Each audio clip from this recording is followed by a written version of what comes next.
Shame does not always scream. Sometimes it's way quieter, like a little whisper. And honestly, it hides in the weirdest places of all. Like, let me show you what I mean. Do you ever catch yourself saying sorry for just being? Like you trip and it's sorry again?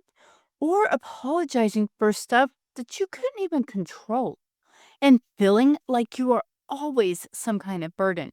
Yeah, that is shame creeping in.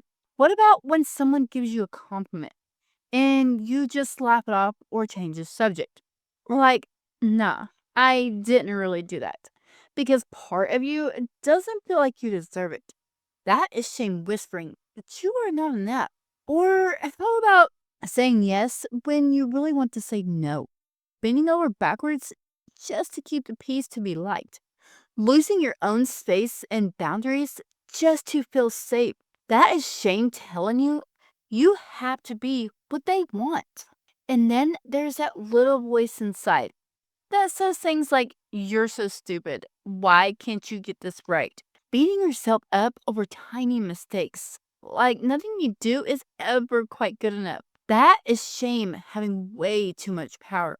Or maybe you're pretending that you are fine when you're really not. Posting happy pictures, telling people that you're okay because you think that if you're honest, that they will see you as weak. Thinking everyone has it together and you don't. That is shame telling you to hide. Shame is quiet, but it's very powerful.